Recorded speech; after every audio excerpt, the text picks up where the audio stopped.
Hi guys, today for our Christmas story we're going to read How the Grinch Stole Christmas. It's one of my favorite Christmas stories.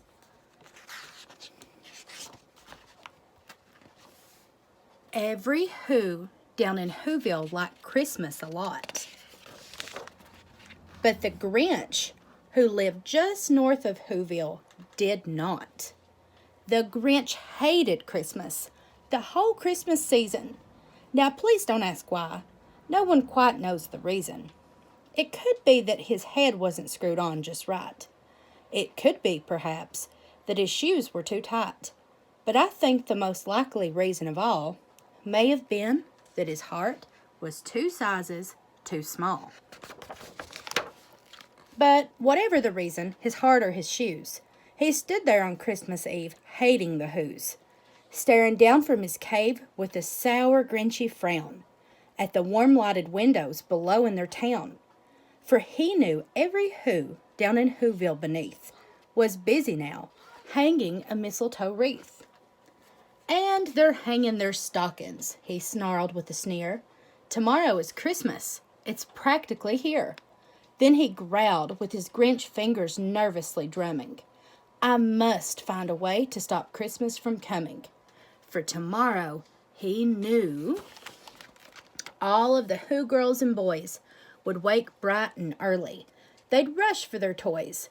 And then, oh, the noise. Oh, the noise, noise, noise, noise. That's one thing he hated. The noise, noise, noise, noise. Then the Whos, young and old, would sit down to a feast. And they'd feast, and they'd feast, and they'd feast, feast, feast, feast. They would feast on Who pudding and rare Who roast beast, which was something the Grinch could not stand in the least. And then they'd do something he liked least of all. Every Who down in Whoville, the tall and the small, would stand close together with Christmas bells ringing. They'd stand hand in hand, and the Whos would start singing. They'd sing, and they'd sing, and they'd sing, sing, sing, sing. And the more the Grinch thought of this whole Christmasing, the more the Grinch thought, "I must stop this whole thing. Why, for 53 years I've put up with it now. I must stop this Christmas from coming. But how?" Then he got an ideal, an awful ideal. The Grinch got a wonderful, awful ideal. "I know just what to do," the Grinch laughed in his throat. And he made a quick Santa Claus hat and a coat. And he chuckled and clucked. "What a great Grinchy treat.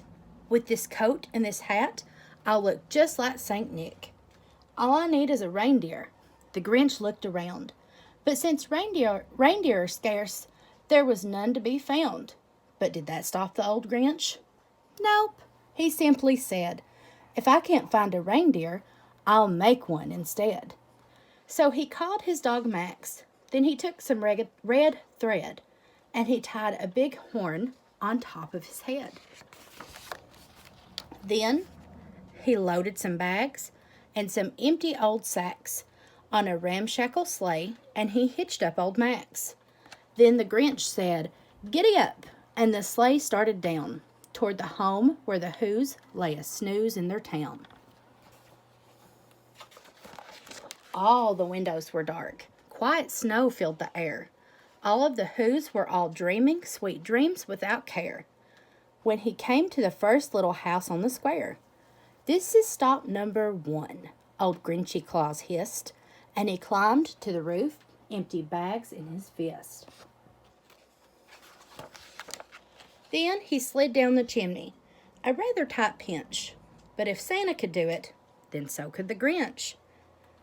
He got stuck only once, for a moment or two.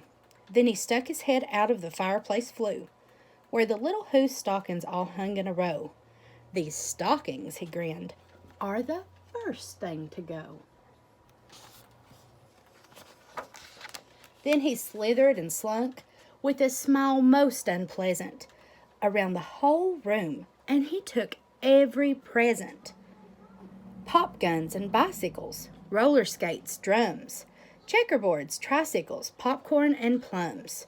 And he stuffed them in bags. Then the Grinch, very nimbly, stuffed all of the bags, one by one, up the chimney.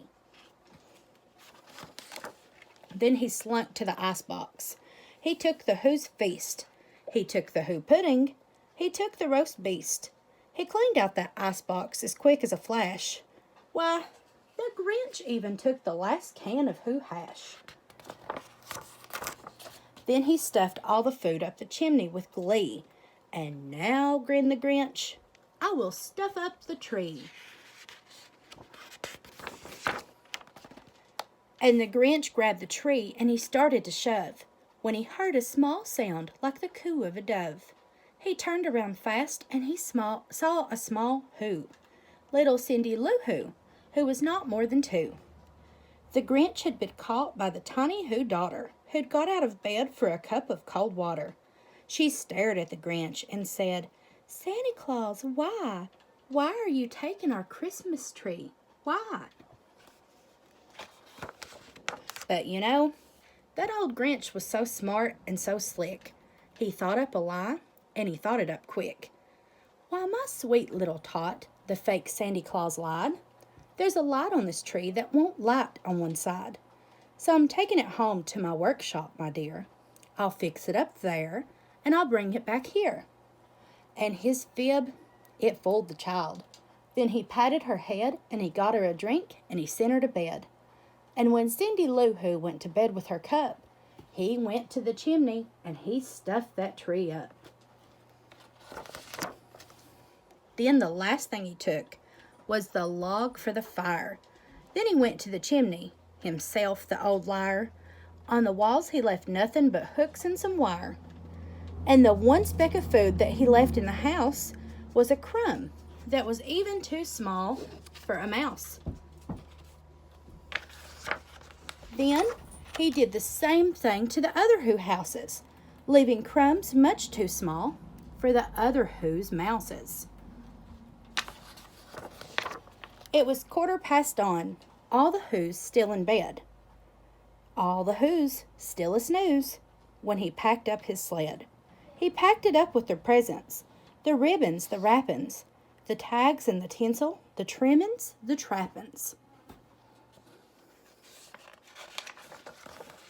3,000 feet up, on the side of Mount Crumpet, he rode with his load to the tip-top to dump it. Pooh-pooh to the Who's, he was grinchiously humming. They're finding out now that no Christmas is coming. They're just waking up. I know just what they'll do. Their mouths will hang open for a minute or two.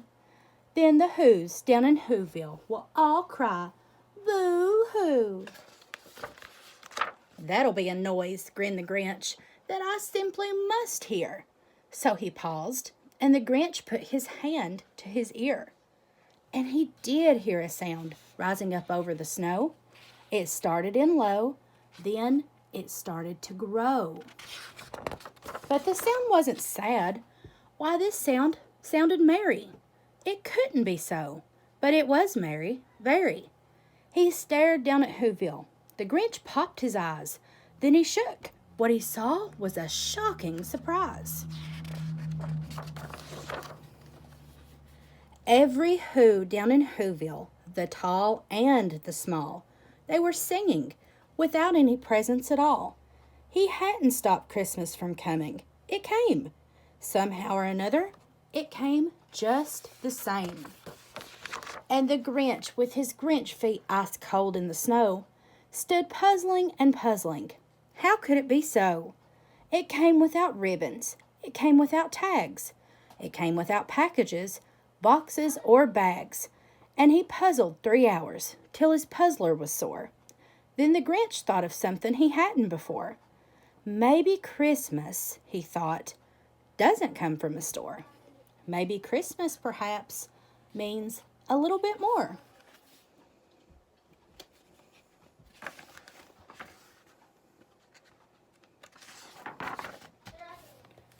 And what happened then? Well, in Whoville they say that the Grinch's small heart grew 3 sizes that day. And the minute his heart didn't feel quite so tight, He whizzed with his load through the bright morning light, and he brought back the toys and the food for the feast. And he himself, the Grinch, carved the roast beast. So that's our story today, How the Grinch Stole Christmas. I hope you guys like it.